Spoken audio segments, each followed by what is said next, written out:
What's going on, everyone? Welcome back to version 1. Now today is going to be a little video on the future of Renault Sport as a whole. As some of you are aware, and some of you may not be, Renault Sport will be no more as of 2025 because they will be transferring right over to Alpine, which will be fully electric. Mixed feelings about that whole kind of situation and stuff, which is why I'm doing this video today. But yeah, get at me in the comments. I want to know what you guys think about this whole transition, and let's have a little chat about it.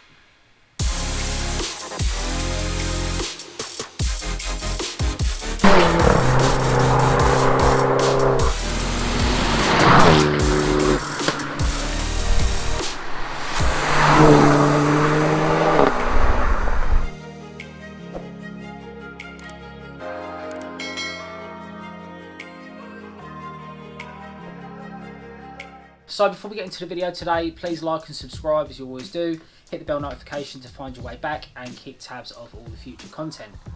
So today's video is going to be mixed emotions, as mentioned in the intro. Let's have a little chat about the whole future of the Renault Sport brand, because you know I've got a lot of opinions on the whole infrastructure of electric cars coming in, and I'm not completely against it. Don't get me wrong. I'm not like, oh, combustion forever. You know, as much as I love the combustion engine, I know realistically that the longevity, especially with the way things are going in the future, that it's just going to go fully electric and stuff, you know, especially like all the big brands are now jumping on the hype. So first thing to address is obviously the big models, so the Megane and the Alpine, they will all be fully electric. That will be a sad time seeing, you know, the sportiest of sporty models go into fully electric. Not saying they're going to be slow or anything like that, but obviously where do you draw the line? You know, like it becomes one of those things, like it's like I said, it's like I speak to friends about, you know, motorsport without the noise, it just won't be the same. Yes, people can go and see, you know, like the Moto E and the Formula 1, Formula E and stuff like that, and I'm sure it's still fairly exciting to watch. But like whenever I go to motorsport, I always say to people as well, like when I go to Goodwood and World Rallycross and Touring Car, when you experience the noise and the, you know, just the atmosphere of the cars, you know, without that noise, I just don't know what it's going to be like, in all honesty.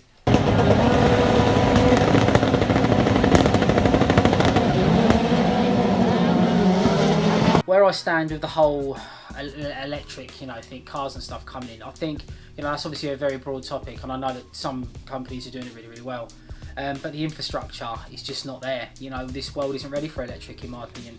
You know, you've got cars depreciating. You're going to have cars depreciating charge like an Apple phone, or like, you know, your Android phone. You know what it's like when you charge your phone and within a year and a half, your battery barely lasts a day. Obviously, those things, you know, the technologies are changing, but in hindsight, you know, when you look at the electric cars that exist today, they're only successful to some degree. You know, people are having charge ports put in their house. People obviously will charge their cars at, you know, service stops and stuff, and obviously for those people that aren't in a rush to get anywhere, that's fine.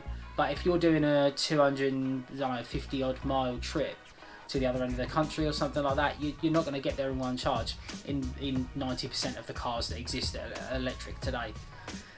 You know, the Porsche is taken on to that new Porsche, I don't know if it's the Taycan or whatever, but it's taken on the new approach of being able to charge within like 40 minutes to full, which is amazing. But there's 4 charge points in the UK, so it's one of those things, you know, until the infrastructure is ready for you to pull up to somewhere like a petrol station or a service station, put it on charge for 10 minutes and whatever, even if you give it 40-50%, it doesn't have to go fully, you know, just enough to get you to your destination or whatever, then, you know, it's just, I don't think it's just not ready. It's just not ready, because then what happens when you get to the other side of your journey, say if you're going to somewhere and then you've got to find a charge point and stuff, and it's not like looking for a plug in the wall. You've got to find somewhere with a charge point that's near where you are or anything like that. So I know it sounds mad negative, and I'm, like I say, I'm not against electric in you know, completely. You know, I know electric can be fascinating, and it can be unbelievably fast. You know, looking at the new Rimac,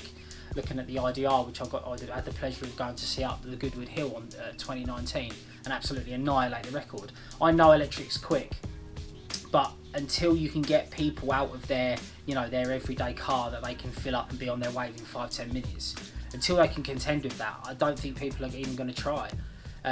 Especially seeing as, you know, you'll have to have a charge port put outside your house.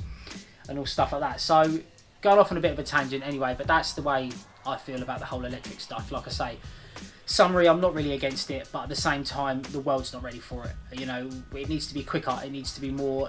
It just needs to be more accessible. Is probably the word I'm looking for. You know, you need to be able to turn up, charge it for a bit. You know, where you go and get a Macca's and go toilet and whatever, and come back and it'd be sweet.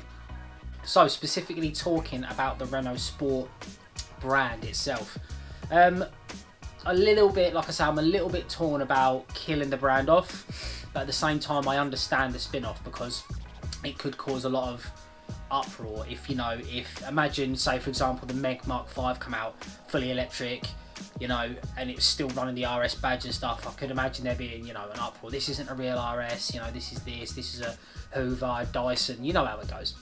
So I understand the rebranding to some degree, but at the same time I think killing it as well is just, to be fair, I don't think they can win either way.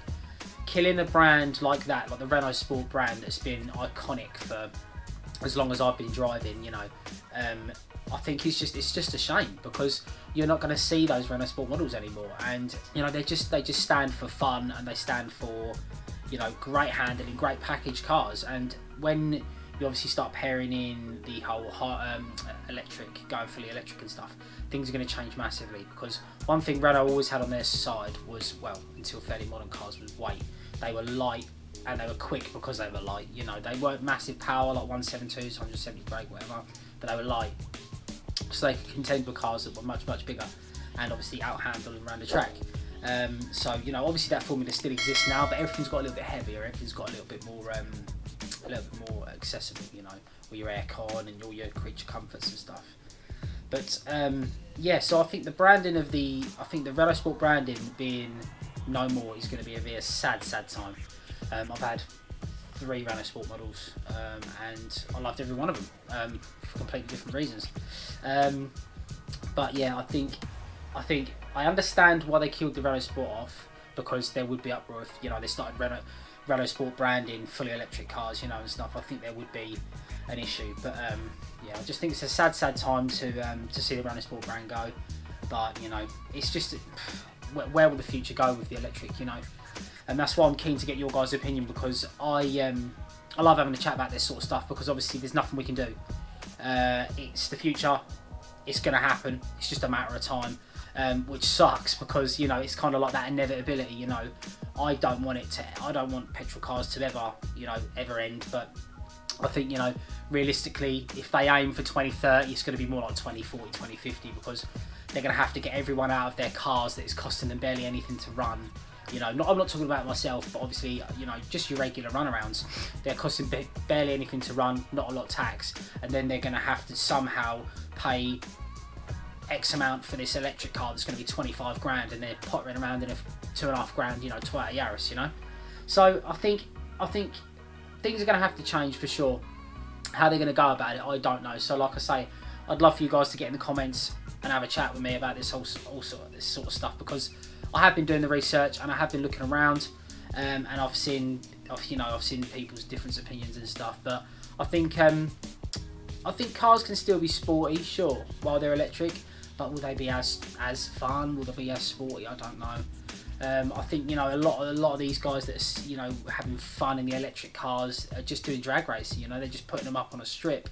Of course, they're rapid in a straight line because they have no lag, and it's like a light switch.